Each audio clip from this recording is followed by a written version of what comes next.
Hey folks, I'm Harrison with PM Studios Marketing Manager here, and I'm here with Ben with ChromaGun 2. As we talk about a little bit about the game as we move towards launch coming up soon. Ben, I guess if you'll introduce yourself. Yeah, my name is Ben Lockman. I'm CEO of the Pixel Maniacs, a Nuremberg in Germany based studio. And we've built, obviously, ChromaGun 2 Die Hard in partnership with our publisher, PM Studios, for which Harrison is working for. Cool, so I guess let's hop right into it. As if you want to give people a quick, 30-second pitch on the game. Sure. Yeah, well, ChromaGun, a very short version of the pitch. When I don't have a lot of time, I like to say it's a mix of Portal and Splatoon. But the more longer version of it is that you in ChromaGun have obviously a ChromaGun which shoots in 3 different colors: red, yellow, and blue. And you can shoot on any object in the game which is white and can be colored. So it's not every object, but some objects can be colored.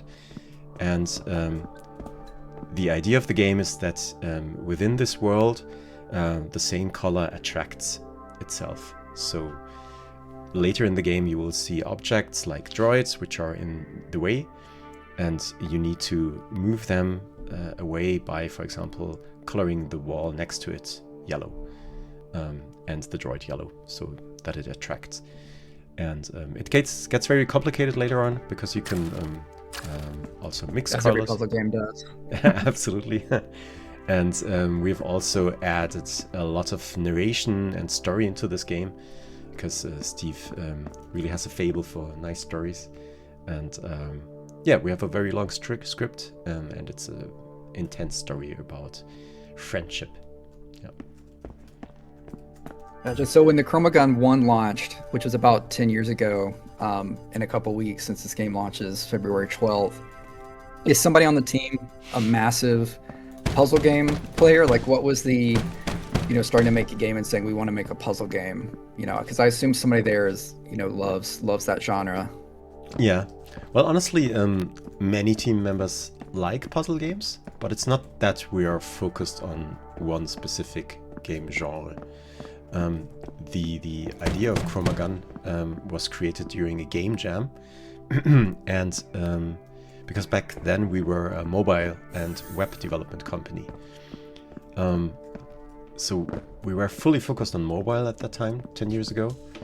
And one colleague from the team, I think it was Andy, asked if it wouldn't be cool to participate in a Ludum Dare, or Ludum Dare, we still don't know how it's pronounced. So we did that at the weekends, but with no intention of doing this in the long run. But the topic of this game jam, where you had to create a game in 72 hours, was an unconventional weapon. And the ChromaGun was the idea we had. It was actually, we thought about doing a top-down thing with this ChromaGun. And after some time and building puzzles, we felt that the first-person perspective would be a little bit cooler. Yeah. Yeah, and that's when we created this first-person puzzle game. And yeah, some people compared it heavily with Portal at the first in the first version, but we kind of leaned into that for ChromaGun 1. We don't that much for ChromaGun 2 anymore. Yeah, from demoing the game and even reviews on the demo, you see a lot of people are like, I think it's going to be Portal, but it's not the same. Yeah. I know that I saw a comment from Steve, one of the other devs there, that we've entered a stage where when Dark Souls comes out, we get Souls likes and Souls lights, but we don't get like Portal lights. Yeah. So do you think that definitely fits in that category, other than just people seeing a first-person puzzle game and immediately thinking, oh, this has to be Portal? Yeah, I believe so. And it wasn't, as said, I wasn't Oh, we weren't focused on building a puzzle game in the first, at first, but we just wanted to make a fun game. We weren't really caring about if it's similar to another game or which kind of genre we are choosing. Sorry, go ahead. Just as a small disclaimer, we switched off the narration here because of this recording, so don't be wondering if there's empty space or missing context of the game.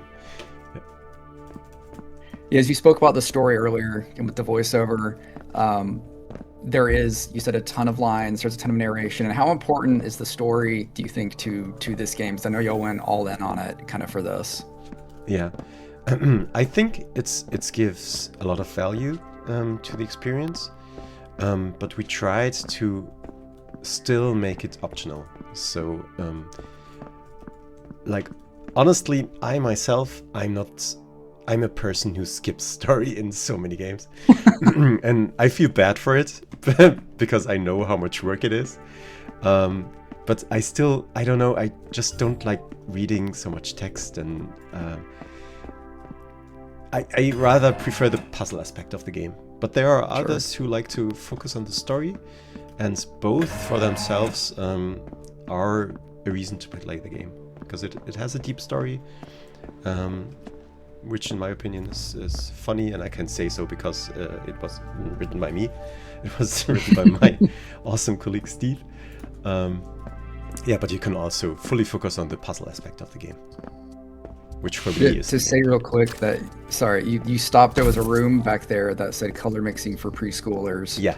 And it was something funny that I learned from watching people play this game or seeing the demos, was that people don't really remember the color wheel, you know, that yellow and red make orange, stuff like that. And I know that you can press pause anytime and see the color wheel, but did y'all discover that pretty early on? Did you take for granted that people would remember like the color wheel from, you know, preschool?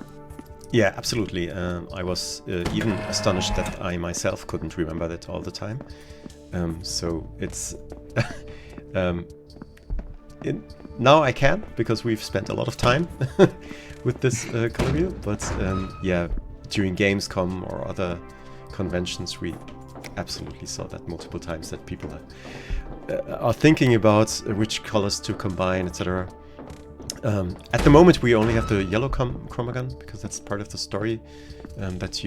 We just fell down this this hole in the ground, and we broke the colorful ChromaGun, which is bad.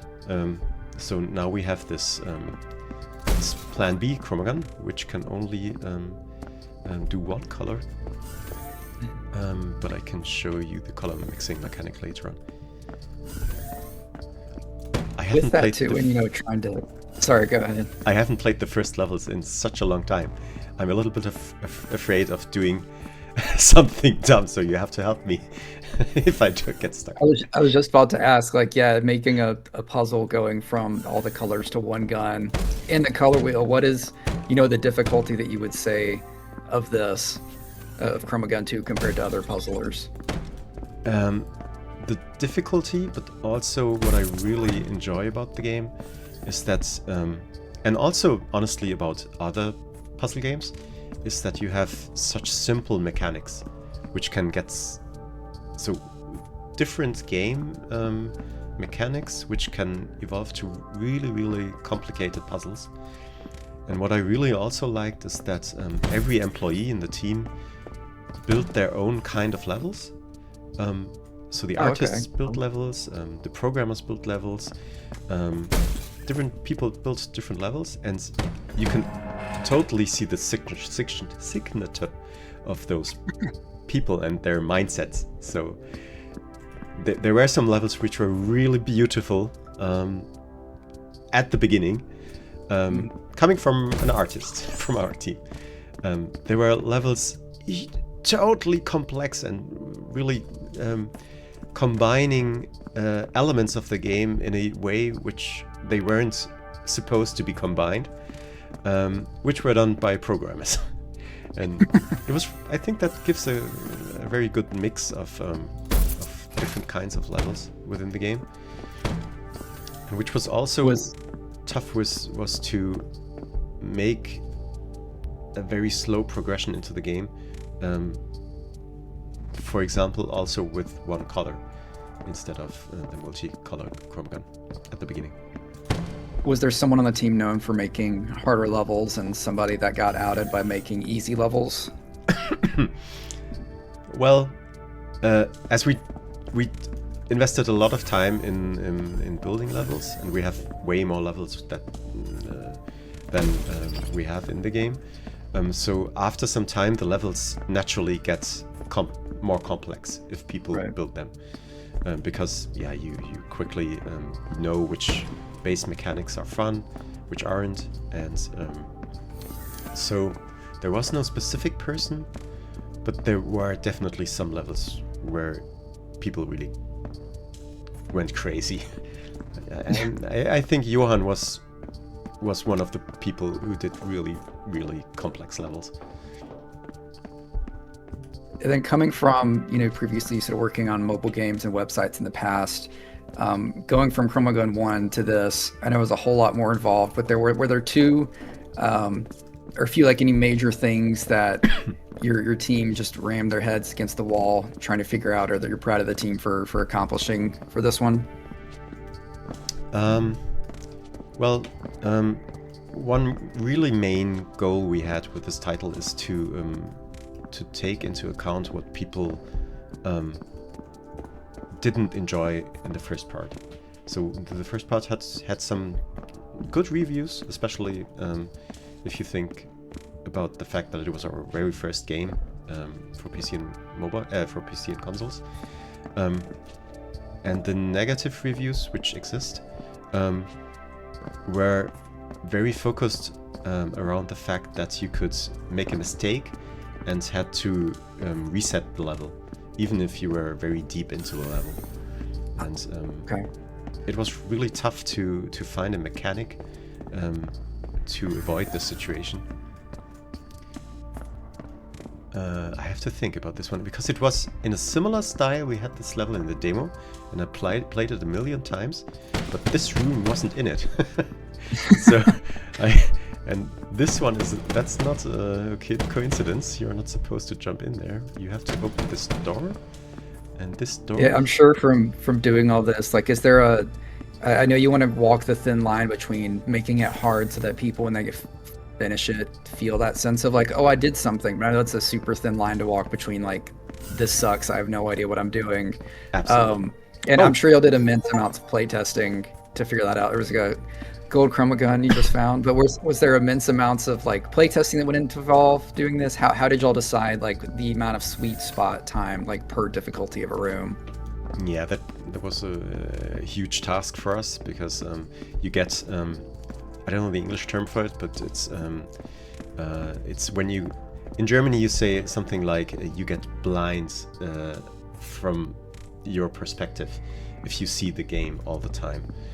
Yeah, I know what you mean. And that's definitely a problem. So you need external input when building levels for the game, and to get a proper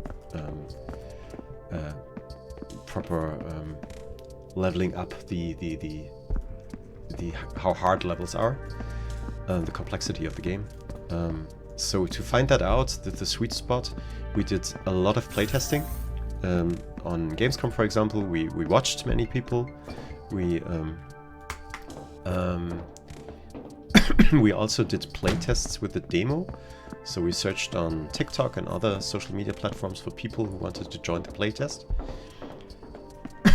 And we let them fill out a form where they should write everything down they can imagine about the game, what they disliked, in which level they got stuck, and we iterated on that many times. And we had many playtesters. I think 25,000 registered on this playtest list. Not all of them, of course, participated. Sure. But we got, I think, 1,000 responses or so, with very qualified feedback, in addition to all the feedback we got on Gamescom. I'm kind of stuck here. I need to... I think I have to look upwards. I have to go up here and take a look to which cable is connected to the door. Yeah, that was something I kept having to tell myself and other people, is that every time you think that you're stuck, just like take a step back. Yeah. Usually walk up or look up or something. So there's probably something else you haven't colored. Yeah. That can get there. This one is really simple. It's just that I'm not very talented in talking and thinking, obviously. So yeah, this one was really simple. But now I have to get this droid onto this button. And to do so, I need to simply break one of those connections. Yes. No, not that one. I'm sure there were some levels too that y'all did that y'all might have thought were really easy, that took people forever on, or ones that y'all took forever to make that were thought were hard and people did immediately. Maybe like this room as an example. Yeah. Yeah, definitely. And especially people are so different. So right. It's really not easy to find out the sweet spot between not too easy levels. It's challenging, but they have to be solvable. And the best moment is if you can see a player, for example in a stream or so, solving a problem by themselves. That gives you this reward feeling. So if I step on this, then the door opens, but this droid is stuck here.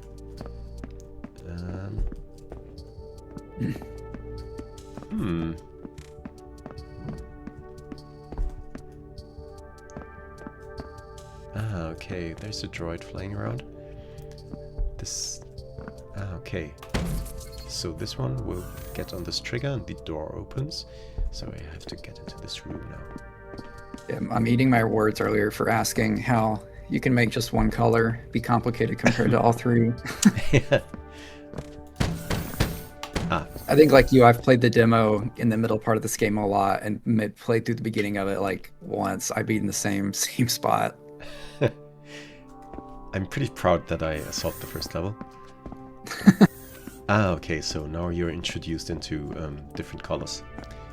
You still have only yellow, but you clearly see that there are different colors which you can mix now. Yeah, and we to solve this problem that you can get stuck in a level in ChromaGun 1, we had to add many new elements to the game, like for example this one. And it has to feel natural within the world. Right. But this obviously resets a part of a level. That gave us so many new options. So I can. Those later on, when you get the other gun, you can pull the paint off. Yeah. Stuff that you've painted, which helps a lot too. That was also a huge thing. Yeah. I guess I have to take this guy with me. But the gun doesn't have paint removal yet, because the part of the story is that I have this gun from the old ChromaGun.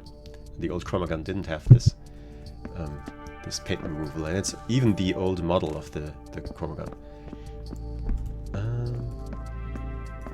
I have to move this guy away because I need some droid here. Maybe I need another droid. Wait a second. Okay. That's one of those. Is it?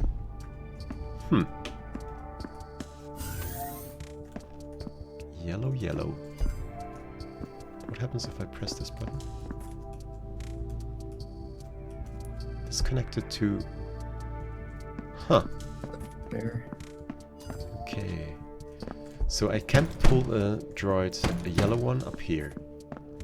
But this one isn't yellow. One moment.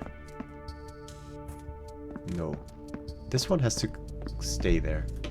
But maybe there's a droid somewhere else. Another ball hiding, yeah. This one.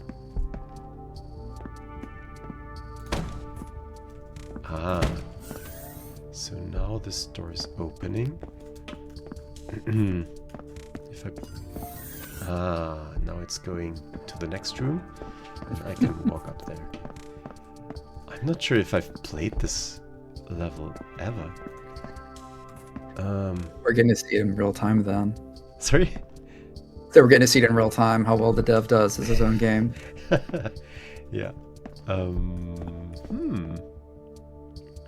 With the different colors and accessibility and everything, one of the main questions we got a lot was, you know, I can't see color. And I didn't realize that 1 in 12 males, I think 8% of the male population is colorblind. Yeah. I know that y'all have a lot of colorblind options. If you're able to activate one of those and show off in a second, that'd be cool. But is that something that y'all knew going into that was a big part of what y'all wanted, was to make colorblind options, or was that something y'all discovered along the way, like how prominent? I think you forgot to hit apply settings. Yeah.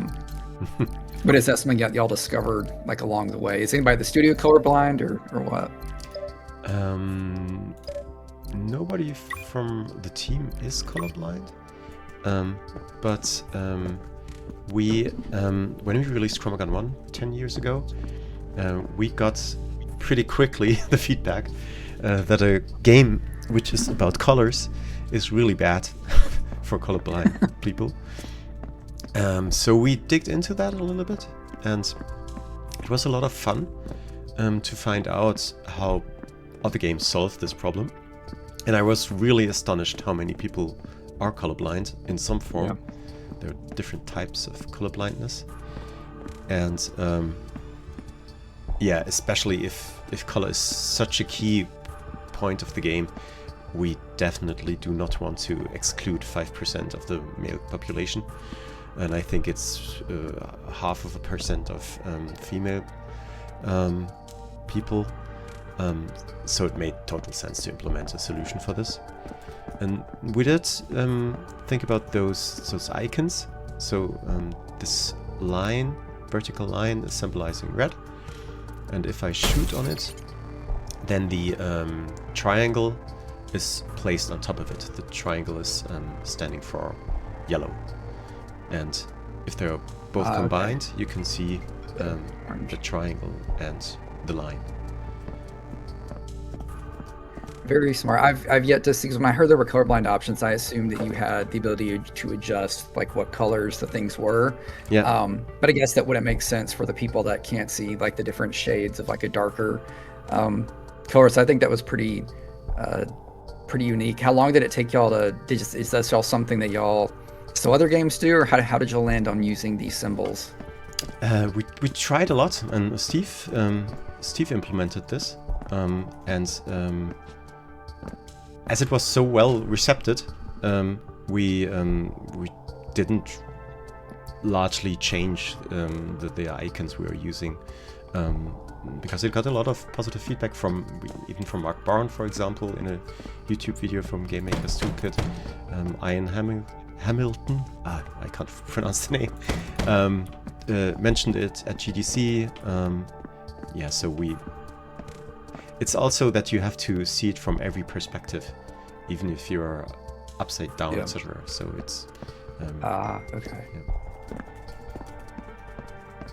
Speaking of upside down, I don't know if you want to talk a little bit more about the story, because I know if you watch the trailer, there's multiverses, there's chickens. If you played the demo, there's like a comic book level. I guess if you want to give like a brief overview of what to expect going in, and I want to talk a little more later too about the more fun like levels that y'all made in different universes. Yeah. Let me think about what's not a spoiler. Well, there's definitely more to ChromaGun than this style of levels, obviously, which you can see in the trailer. And what you can also see in the trailer is that there is another person that plays a large role in this game. And the person, which you can also hear in the trailer, is not that nice to you. And she does weird things. And it might even have to do with chickens at the end of the day, or with other mean things. Yeah, I'm sure y'all had a fun time trying to figure out which alternate dimensions or levels to put in there. I guess the chicken was one that y'all loved. Are there any more that the team loved that got cut, or can you even talk about like what your favorite dimension is, or if that's a spoiler too? Well, honestly, my favorite dimension is the chicken dimension, because I think it was such a great spin, and we had really early concepts of that chicken verse, which it's called. And to see that come to life 4 years later, I've just posted that on my socials. It's really a cool thing. After so much time and effort, that I think that is my favorite one. Because also switching all elements with something that fits the new universe was really a very creative and fun thing we could do. What I also really liked is, that's not a large spoiler because it's in the demo, is the cartoon verse. Alright, yeah, the comic book themed area, yeah.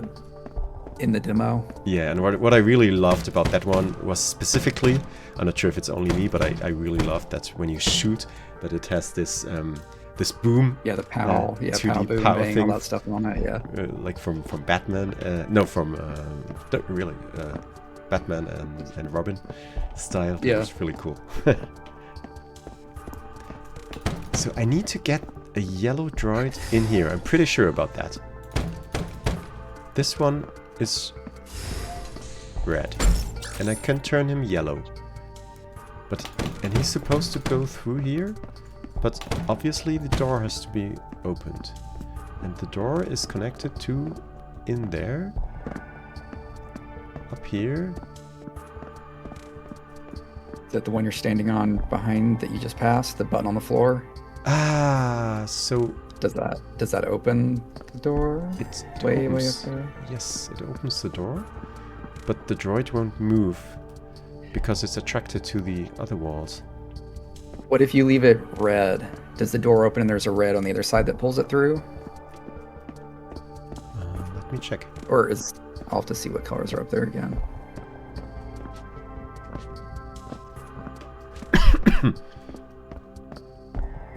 Okay, never mind. There are some that are red.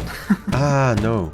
I can remove the color. Oh, yeah. Kind of by... That's the biggest tip, PSA, for anybody playing, that you can turn things black, and that makes it so, you know, the absence of color, it sits still and doesn't move. And that was like one of the biggest puzzles that I got stuck at when I first started playing the game was like, oh, because I kept doing the solution, you know, I would paint it black accidentally by doing 2 or more colors and would keep removing the paint because I didn't think, you know, it was like just a thing of saying, oh, hey, you can't do this. But that is the way that you solve things. Not always from watching people play, and even myself, that was always the one that gets people. Yeah. I think that was the solution to this one too. No! It wasn't! No. Might have spoken too soon. No! I'm not sure what's into this wall. Obviously nothing orange. Oh, wait a sec. No, I can't remove the color. Ah, I can do this. Does this change anything? No. There must be a reason why there's an orange thing here. Come to me. No, wait a sec. I think I can pull this down by... Can I? Maybe? No, I can't. Will it go down? No, I can't remove the color here. Because I only have this ChromaGun. Huh. Wait a moment. No, this one goes down. I can do something with this one. Yeah! Yeah, that's how... Okay. With the demo, and seeing how long it's taking for some of these levels, I know y'all had a speedrun competition or, you know, time that y'all did. Do you expect or want people or curious to see how fast people are able to solve these first time through? I would love to see that, of course. I would lose, obviously, as you can see. But it's always a lot of fun to watch that. Ah, no. I fizzled the other droid, which was needed, okay.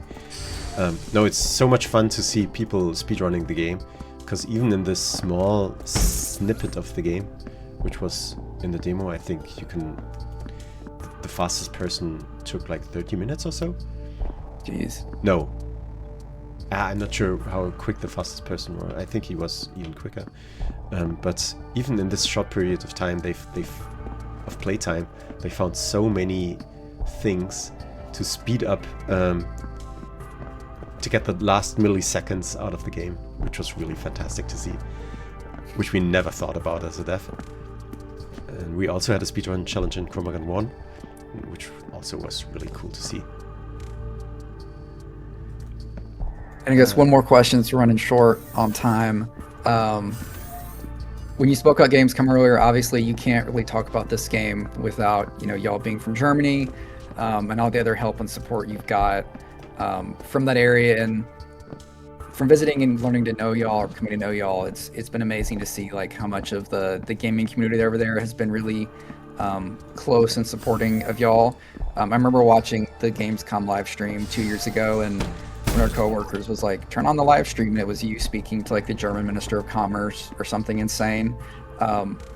Just want to know if you want to speak a little bit about, you know, the German gaming community, some of the grants that y'all got, and how if any of that community help, you know, made this possible.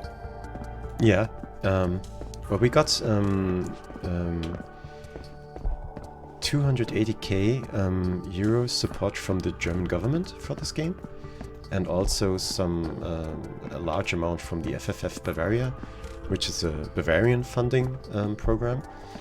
And it's really great that we can get this opportunity in Germany, because as a small indie, it's not that easy to get those large funds to program, to work on a game for multiple years as a large team. Like, we were 9 people. And it's a great support. And it's also really helpful to get not only the financial support, but also the networking effect of all of that. And the fact that the German, I don't know the English word for it, not the Chancellor, but the number 2 Chancellor comes to Gamescom, that's also a great signal for the industry. And yeah, we're really grateful for that. And I think it will help the German industry to evolve in the future.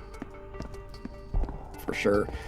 So if there are any other aspiring devs in Germany, what are like some of the biggest tips you'd give them to get starting out? Just like meeting people, networking, applying to grants, all that good stuff. Yeah. I'm getting asked this a lot from devs because I'm very active on TikTok, etc., where I speak very openly about the funding situation and try to give a lot of tips. The main thing I think helps is to just ask others, because everybody in the industry is so helpful, not only locally in Germany, but also if we have a question 2 p.m., everybody's so open about details. And sure. Like, I mean, we have a business relationship on top of that, but even if we wouldn't, the industry is very open. And that's mean here. I think that's supposed to be mean. That's Steve here. Every time something mean happens in the game, Steve, you can hear this. It's you. My advice is ask others. They are usually very open about everything. Try to use all local fundings you have. So there are fundings in Bavaria, but also in other states. It's not only Bavaria.